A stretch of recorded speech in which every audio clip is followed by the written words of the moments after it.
eu hoje sou também, né, as outras profissões, porque foi quando meu filho chegou para mim, que eu falo que meu filho, ele me resgatou de mim. Porque com a chegada do Vicente, há 6 anos atrás, eu me vi em um lugar onde entrei na estatística das pessoas que são demitidas quando retornam da licença maternidade. Então, eu trabalhava em um escritório de advocacia. E quando eu tirei meus 4 meses de licença e mais um mês de férias, quando eu retornei, eu fui dispensada. Então, eu me vi em um lugar onde, mais pra frente, eu fui entender. Eu queria ter vivido a maternidade de uma forma plena. Queria ter vivido e ter sido só mãe. Mas eu não me permiti ser só mãe, porque eu vivia nessa angústia, porque eu precisava trabalhar, porque eu precisava... E então eu fiquei muito desorientada nesse período aí. Tipo, foi sofrido com 5 meses e meio colocar meu filho na creche, porque a qualquer momento eu poderia conseguir um outro emprego e ele tinha que já estar adaptado. Eu não tinha rede de apoio, enfim. E aí foi quando eu me vi vivendo o que eu temia viver. Por quê? Como foi que Jaiana veio parar no Rio de Janeiro? Isso que eu tava me coçando, querendo acabar a frase pra falar. Por que você veio parar no Rio de Janeiro? Então, eu casei com 19 anos. Eu casei com meu primeiro namorado. Você já tava na faculdade? Não. Eu queria casar. Você queria casar. Né? Enquanto os meus amigos falavam de opções de profissão, eu até discutia sobre isso, mas eu já estava no ímpeto da organização do casamento. Porque ele foi meu primeiro namorado, eu comecei a namorar com 16 anos e com 19 anos eu casei. Então, assim, ele foi o homem com quem eu iniciei a minha vida sexual. E o ruim de tudo isso é eu depois, na fase adulta, fazer terapia e entender que, apesar de eu o amar e tal, eu queria sair de casa. E aí eu falo, meu Deus, por que ninguém me ajudou e me orientou? Era só ter saído, não precisa ter casado, caralho. Mas é muito comum, Sim, né? muito comum. Mas o que eu acho intrigante é que as pessoas que me orientavam, né, entre aspas, eram pessoas que, no caso, usavam de um pouco de abuso, entendeu?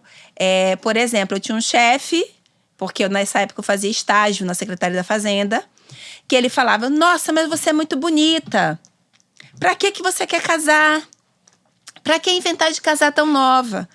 Não tinha um contexto, como é que eu posso dizer, de intelecto, de explicar pra mim, de me questionar e de querer entender, enfim, de me ajudar efetivamente. Não te enxergava como uma pessoa, né? Como ser humano. Não. Na verdade, te objetificava. Exatamente. E aí eu ficava revoltada quando alguém… te dava mais raiva ainda e você queria casar. Exatamente. Você queria… Quando alguém pontuava isso, me dava mais raiva. E aí, ia para lugares de algumas dores minhas. Por quê? Eu sempre fui a morena da cor do pecado. Né? Existiam pessoas que orientavam a minha irmã a ir comigo para o Farol da Barra para eu encontrar um gringo. Porque eu era uma morena muito bonita, que era o perfil, né, para os gringos quererem casar, né? E aí essa seria tipo seria meu projeto de vida. Então, quando as pessoas falavam sobre coisas que eram relativas ao meu corpo, eu sempre tinha raiva, porque eu sempre questionava, tipo assim, mas não é sobre o meu corpo, tem que ser sobre a pessoa, sobre quem eu sou, sobre a minha essência, né?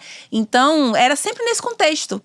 E aí, enfim, ele falava dessa maneira. Então, eu não entendi o que ele estava querendo dizer, na verdade, né? Tinha um fundo aí, para eu refletir. Só que, assim, minha mãe não era uma pessoa com quem eu podia conversar sobre esses assuntos. Eu não tinha uma abertura para falar sobre sexualidade, sobre a minha vida sexual. Era tudo muito obscuro, né? Tanto quando eu menstruei pela primeira vez, foi vergonhoso para mim. Porque, tipo, eu não sabia nem colocar o absorvente, não tive nem orientação. E ainda tinha uma questão naquela época. Eu falo que é maluco que hoje em dia eu uso absorvente de pano. Mas naquela época, eu não queria usar toalhinha. Sim. E aí eu falo, nossa, como a falta de informação, né, faz com que a gente faça a distorção de coisas na vida. Porque o melhor seria realmente eu usar a toalhinha, Sim, né? Mas era sujo, sim. era ruim.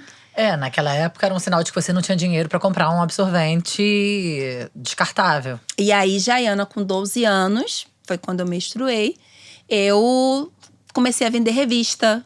Eu trabalhava… Gente, é muito engraçado. Eu trabalhava em um ônibus clandestino como cobradora. O ônibus fazia a linha de Simões Filho para Salvador, porque é muito perto, a cidade é igual tipo aqui, Rio e Niterói. Então eu trabalhava em um ônibus clandestino, gritando nos pontos de ônibus igual as mães, para poder ter o meu dinheiro, para poder comprar o meu absorvente, porque eu não queria usar pano. Tenta direito, garota.